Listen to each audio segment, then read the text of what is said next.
Hey, welcome back to YT Finance, and today we are talking about Nano Dimension stock and why NNDM stock is dropping in price after a secondary share offering. We will also discuss if we should buy Nano Dimension stocks after we perform some NNDM stock analysis. Then lastly, we will discuss how inflation is causing the stock market to crash and why we as investors can use this to our advantage to make some money. Currently, if you hold growth stocks, your portfolio is probably in the red right now because investors are moving their money away from growth stocks and into value stocks to hedge against inflation. Remember to go and like this video right now for more NNDM stock news. Comment what your plan is down below for Nano Dimension. Turn on subscription notifications if you are new, and let's make you some free money with Webull. Webull is a free brokerage app where you can buy and sell stocks, options, and cryptocurrencies. But right now, you can get 2 free stocks with Webull. You can get the first free stock, which can be worth anywhere from $2 to $250 for just creating an account. And you can get a second free stock, which can be worth up to $1,600 if you invest $100 or more on your first deposit. You will have a 1 in 100 chance of getting stocks like Facebook, Starbucks, or Snapchat, and you have a 1 in 50 chance of getting stocks like Google or Procter & Gamble. To get this offer, just press on the link in my description box down below, but do it quickly because this offer will not last forever. And without further ado, let's get into today's stories. At first glance, it seemed to some investors that Nano Dimension has issued another stock offering, which will dilute the stock price even more, so investors started to sell more rapidly, which caused the NNDM stock price to drop around 5%. But if we look closely, only 3.7 million American depositary shares were issued because this was part of an agreement on the transaction for the acquisition of Attaining Nanofabrica.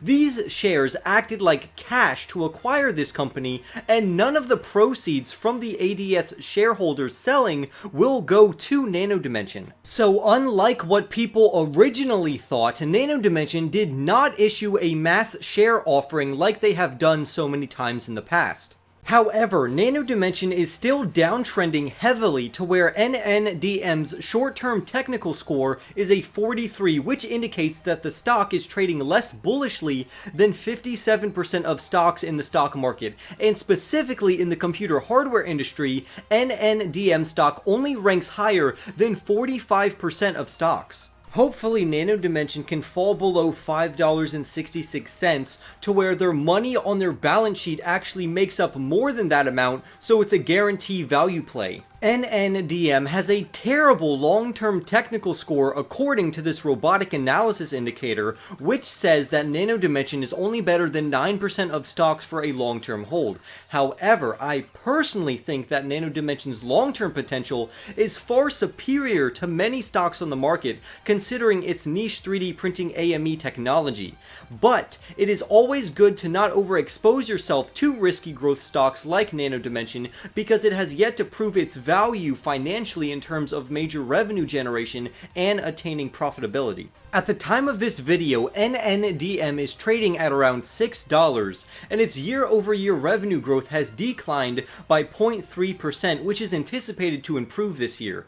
Nano Dimension stock is way off of its 52-week high at $17.89, but it's also above its 52-week low of 65 cents, which is close to when I advocated to purchase the stock, so I know people have made over a 5 times return even considering Nano Dimension's current price. But now let's talk about inflation, and Warren Buffett says this, and I quote, "We are seeing a very substantial inflation. It's very interesting. We are raising prices, people are raising prices to us, and it's being accepted. The costs are just up, up, up. Steel costs, you know, just every day they're going up. The Federal Reserve has told us not to worry about inflation and that it will be transitory, which indicates that prices will not spike up, but instead will slowly rise over time. However, this is plain false if we look at gas prices, grocery prices, materials prices, and of course housing prices. At this point, I don't think it matters what the Fed says to us, because the numbers are telling us that major inflation has already started. Even Barron's agrees, and I quote, "Over the past week alone, the price of corn rose 8% to the highest level since 2013, while soybeans and wheat prices hit their highest points since 2014. The CRB Foodstuff Index, which includes hogs, butter, and sugar in addition to grains and other agricultural commodities, is up 15% this year and trading at the highest level since summer 2012. Grocery prices are in turn at 7-year highs. Meanwhile, the price of an existing home surged 17% in March from a year ago, the fastest pace on record." So billionaire Warren Buffett, Barron's, and another billionaire named Leon Cooperman echoed these concerns, and he says this, and I quote, "I think that Mr. Powell will be surprised by inflation. It's not going to be as quiescent and transitory as he thinks. I think that the Fed will be forced to say something before the end of 2022. In essence, inflation is already here and it's right under our noses, but the Fed is trying to keep this information a secret,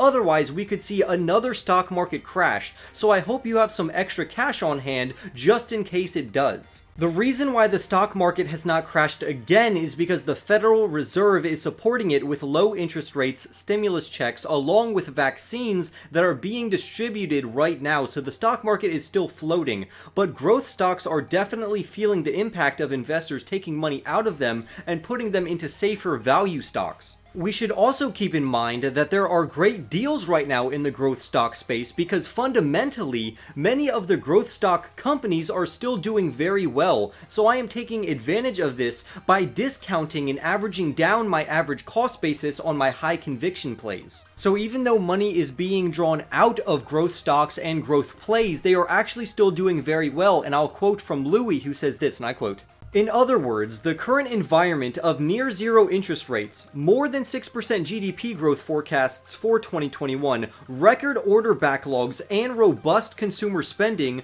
are all adding up handsomely to companies' top and bottom lines. So I fully expect earnings and sales growth to remain strong for all of 2021 due to the economic recovery and easy year-over-year comparisons. So many growth companies are going to come back with great year-over-year growth numbers, not because they are necessarily improving, which they are because of the easy economics, but they're comparing it to a year that was terrible because of what happened. And this is why I like Nano Dimension, because even though the NNDM stock price is heading downwards, once it drops below the tipping point of $5.66, it's a great risk to reward play as long as it's traded responsibly within a diversified portfolio that does not take up or make up more than 5% of the overall portfolio value. Now, if Nano Dimension spends its cash, $5.66 will no longer be its tipping point, or if Nano Dimension truly does another share offering while having a load of cash on its balance sheet,